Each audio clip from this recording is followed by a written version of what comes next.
Vamos a ver lo que dice San Mateo, capítulo 28, versículo 18 al final. Y Jesús se acercó y les habló diciendo: Toda potestad me es dada en el cielo y en la tierra. Por tanto, id y haced discípulos a todas las naciones, bautizándolos en el nombre del Padre, y del Hijo y del Espíritu Santo, enseñándoles que guarden todas las cosas que os he mandado. Y aquí yo estoy con vosotros todos los días hasta el fin del mundo. Hermanos, vamos a hablar acerca de la plantación de iglesias. Yo le he titulado La plantación de iglesias en el plan de Dios. Y la pregunta es, ¿cómo comenzó la iglesia a la que pertenecemos? Hermanos, ¿cómo comenzó? ¿Empezó así con todos los que ya estamos acá? No. Empezó, ahorita lo vamos a ver, sí, empezó con una familia, con algunas otras personas que estaban interesadas en la obra de Dios. ¿Cuántos han tenido en su mano una semilla de maíz? Muy bien, todos hemos. Entonces, la semilla de maíz es una planta muy pequeña, no tanto como la semilla como dijo el Señor Jesús, eh, dice, si tuvieres fe como un grano de mostaza. Yo he tenido en mi mano un granito de mostaza, es muy pequeña, pero aquí estamos hablando acerca de el plantar. ¿Quién necesita una semilla para crecer? Necesita ser plantada para crecer. Si esa semilla nada más está ahí, la semilla de maíz, y no va a pasar nada.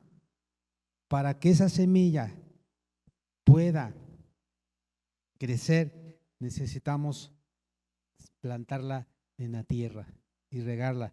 Por eso los agricultores son muy sabios, hermanos, y plantan y ponen tres granitos para que eso demuestra que a la segura, o sea, debe de nacer la plantita. Muy importante. Dice en este pasaje que Jesús se acercó y les habló diciendo: Toda potestad me es dada en el cielo y en la tierra, y dio una comisión. Por tanto, id y haced discípulos a todas las naciones, bautizándolos en el nombre del Padre y del Hijo y del Espíritu Santo, enseñándoles que guarden todas las cosas que os he mandado. Y he aquí, yo estoy con vosotros todos los días hasta el fin del mundo. La gran comisión, como el corazón de toda plantación, hermanos, así como la semilla tiene que ser sembrada para que pueda crecer, la gran comisión es la tarea que Dios nos ha encomendado para poder iniciar, para poder plantar una iglesia. Hermanos, Dios fue el primer plantador de iglesias y lo vamos a ver rápidamente con el ejemplo de Abraham. En Génesis capítulo 12, Dios llama a Abraham, pero aquí todavía le decían Abraham. Dios lo llama y le dice que tiene que salir. Génesis 12, Dios llama a Abraham a formar un pueblo y le dice, si ya todos lo encontraron, versículo 1, pero Jehová había dicho a Abraham: vete de tu tierra y de tu parentela y de la casa de tu padre a la tierra que te mostraré, y haré de ti una nación grande, y te bendeciré y engrandeceré tu nombre y serás bendición. Dios el Padre, desde Génesis, llama a formar un pueblo y le dice a Abraham, lo elige a él para que ese pueblo sea un pueblo que le adore, que le sirva a Dios. En el pasaje de San Mateo, hermanos, leímos que el Señor Jesucristo envía a los discípulos a anunciar el reino. Y vamos a ver lo que dice Hechos, capítulo 1, versículo 8. Aquí vemos cómo en este pasaje que vamos a leer, el Espíritu Santo impulsa la expansión.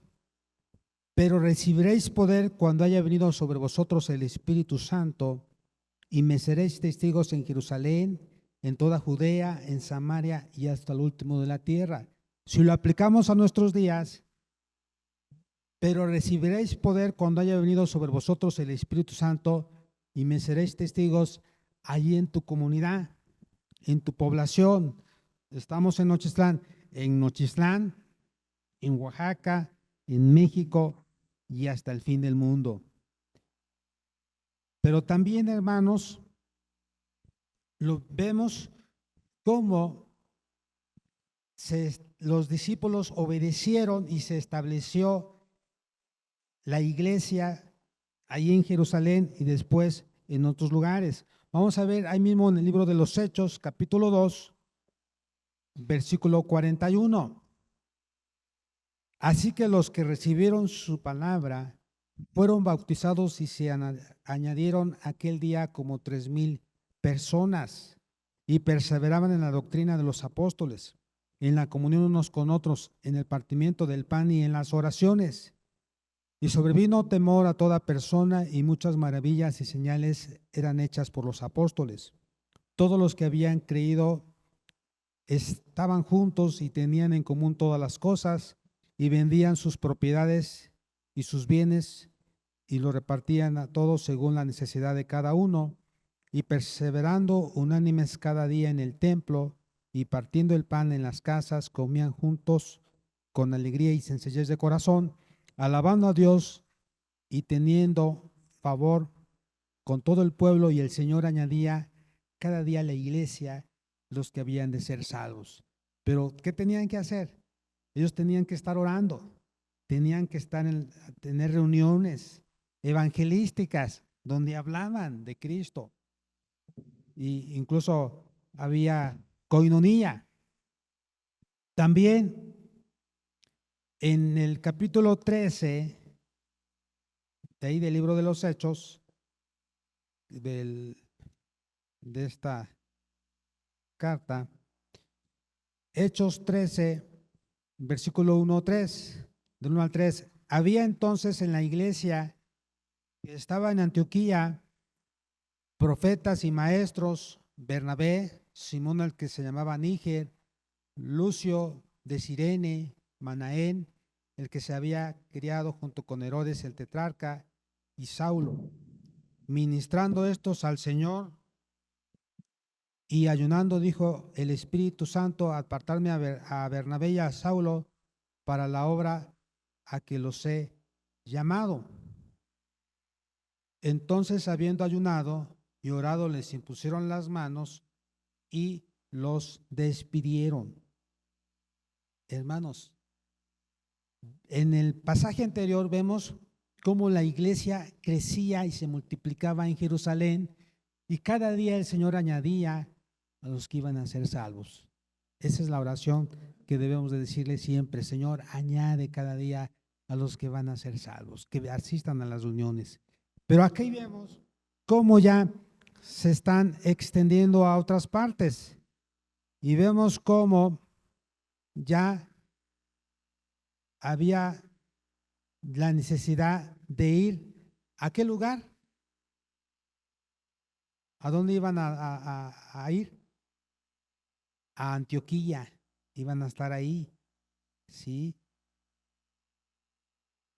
Vemos también que el Espíritu Santo, ¿a quién escogió?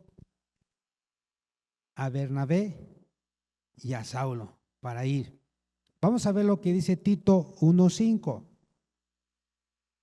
Por esta causa te dejé en Creta para que corrigieses lo discerniente, lo deficiente y establecieses ancianos en cada ciudad, así como yo te mandé. Vemos entonces cómo el apóstol Pablo ya había comisionado a Tito para que fuera el pastor de ahí de la iglesia que estaba establecida en Creta.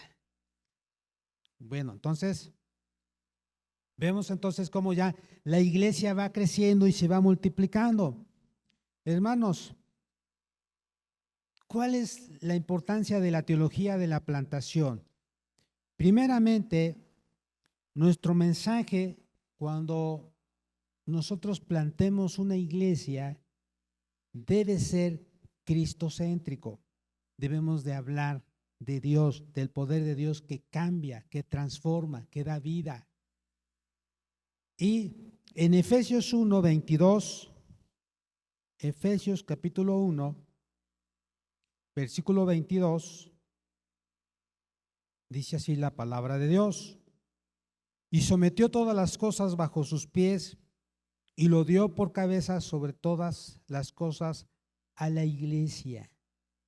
Hermanos, Jesús es la cabeza de la iglesia y la iglesia es su cuerpo. Y cada miembro de la iglesia, ¿sí?, es parte del cuerpo de Cristo. Es muy importante saber eso. También algo que tiene que ver con la plantación de iglesias, hermanos, la iglesia existe para la misión, no solo para reunirse. ¿Qué significa? Que la iglesia tiene una misión aquí en la tierra y es para enseñarle a otros, para dar de gracia lo que de gracia hemos recibido, pero para establecer el reino de Dios en esta tierra. ¿Sí? Entonces, hermanos, ¿cuál es la misión de la iglesia? Ganar almas para Cristo. La misión de la iglesia es darte gracia lo que de gracia hemos recibido. Es no quedarnos callados, sino hablarle a otros, como el Señor Jesús le dijo a un hombre que fue sanado, que fue libre, un endemoniado. Él quería ir con él.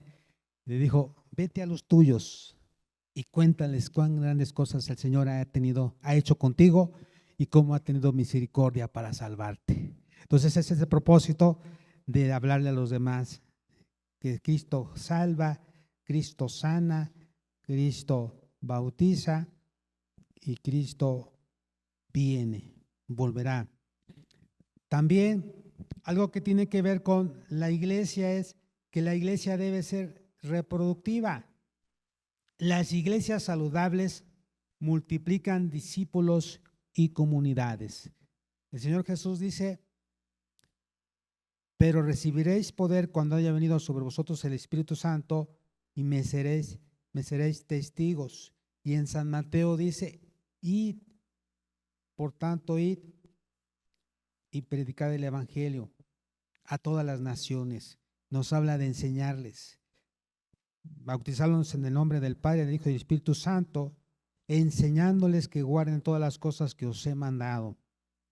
Hermanos, la iglesia debe ser una iglesia que se reproduzca en otros. ¿Qué significa? Que así como la iglesia madre, tenemos otras iglesias que también se deben de multiplicar y reproducirse. Como recuerdo la iglesia en Guadalupe Hidalgo, cuando los hermanos ya empezaban incluso a tener una iglesia hija ahí en La Laguna. Al igual que el profeta Jeremías, a lo mejor ni siquiera lo has hecho una vez, quizás nunca has hablado de Cristo, quizás no has compartido a otros de lo que Dios ha hecho en tu vida, pero hoy Dios te dice a ti y a mí que primeramente, hermanos, Dios nos escogió, Dios nos llamó para predicar su evangelio, para predicar su palabra. Y no debemos de poner pretextos. No debemos de decir, Señor, es que todavía me falta, es que necesito más tiempo. No, hermanos, debemos de predicar. Y usted puede empezar hablando de lo que Dios ha hecho en su vida, dando testimonio del cambio que Dios ha obrado en usted. Pero también es importante que se aprenda textos de memoria. Ya hemos, bueno, más adelante quizás van a hablar acerca de evangelismo, pero textos que tienen que ver con la necesidad del hombre de arrepentirse, de ser salvo. Hermanos, es importante entonces orar a Dios y decirle, Señor, si he sido una persona que he puesto muchos pretextos, ya no quiero hacerlo. Quiero ser sensible a tu voz. Vamos a ver otro ejemplo. En Isaías nos habla del ser sensible a la voz de Dios. En Isaías capítulo 6, versículo 8, después oí la voz del Señor que decía, ¿a quién enviaré y quién irá por nosotros para predicarles a esas personas acerca del arrepentimiento, acerca del cambio de vida, acerca de que se arrepientan de sus malos caminos? ¿A quién enviaré y quién irá por nosotros? Entonces respondí yo, heme aquí, envíame a mí. Hermanos, Dios nos está llamando a ir por aquellas personas que van camino al infierno porque no tienen esperanza, o porque nadie les ha hablado acerca del poder de Dios que cambia, que transforma, que da vida a las personas y que los salva. Y entonces acá el profeta Isaías escucha ese llamado de Dios. Hermanos, no necesitamos que una voz se nos presente y a veces hay personas que dicen, no, es que yo no he escuchado la voz de Dios. Sí, la voz de Dios a veces no necesita ser como en el caso del profeta Isaías, audible, pero sí está escrita en la Biblia la gran comisión, y Dios, el Señor Jesucristo nos dice, ve, obedece, id por todo el mundo. ¿Qué debe ser, cuál debe ser nuestra respuesta, hermanos? ¿Qué debemos de decir? Heme aquí, envíame a mí. Entonces, debemos ser sensibles a la voz de Dios. ¿Cuál es entonces el proceso básico? Oración y el llamado. Señor, yo quiero obedecer a tu mandato de predicar tu palabra. Número 2, identificación de la comunidad, del campo misionero, y muchas veces lo identificamos porque ya hay contactos en ese lugar y esas personas son sensibles, son receptivas a la voz de Dios. Número 3, evangelismo y discipulado inicial. ¿Qué significa? Hacer campañas, pequeñas campañas de evangelismo, ir a esos lugares y realizar algunos eventos que tienen que ver con invitarles ya sea ahí en la plazuela o en el parque o en algún lugar donde ellos puedan escuchar la palabra de Dios a través de dramas, a través de cantos, a través de algunas otras actividades evangelísticas. Una vez que aceptaron a Cristo, viene el discipulado inicial, hermanos. Si alguien aceptó a Cristo, ¿cuánto tiempo debe de pasar para que usted lo vaya a ver? ¿Una semana? Al siguiente día debe de visitarlo. Siguiente, formación de una comunidad de fe. Cuando la misma persona empieza a crecer y empezamos a reforzar su aprendizaje en la palabra de Dios, está dispuesta a hablar a otros. Entonces hay que motivarlo y decirle, sí, háblales a los demás, pero también debe de aprender que va a ser un poco complicada la situación en el asunto de que Quizás algunos van a ser sensibles a la voz de Dios, otros no. A lo mejor va a padecer persecución, pero animarle a que continúe adelante. Después viene el desarrollo del liderazgo. Cuando ya hay más miembros en la congregación, ya podemos ver quién de ellos tiene cualidades para ser un líder y animarlo a prepararse, a capacitarlo, a darle más instrucción. Y finalmente, una iglesia debe de autorreproducirse, debe de buscar la multiplicación, de decir, bueno, ya estamos en este lugar y queremos levantar otra iglesia en otra comunidad y pues vamos allá, vamos a también a levantar una iglesia. De repente de los mismos miembros dicen, yo hermanos, yo quiero que vayan a ver a mi familia, ellos viven en la otra comunidad, vamos, ahí podemos plantar una congregación. Y vemos cómo en el libro de los Hechos Dios hace milagros y señales, porque también el mensaje del Evangelio es un mensaje de poder que cambia, que transforma y que da vida.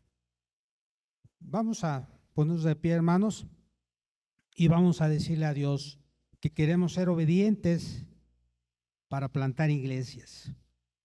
Padre Celestial, estamos delante de tu presencia y te agradecemos por tu amor y tu misericordia. Gracias porque nos permites estar en este lugar. Señor, tú nos has llamado a plantar iglesias, a dar de gracia lo que de gracia hemos recibido. Tu deseo es que toda la tierra sea llena de tu gloria y que gente de toda lengua, de toda raza, de toda nación, te alabe y te glorifique. Señor, tú nos vas a pedir cuentas por las almas que se están perdiendo porque no les hemos hablado. Oramos para que podamos ser sensibles a tu voz y vayamos y anunciemos tu evangelio, tu palabra, en donde lo necesitan, Dios. Recibe la honra y la gloria en el nombre de Jesús. Amén. Dios les bendiga, hermanos.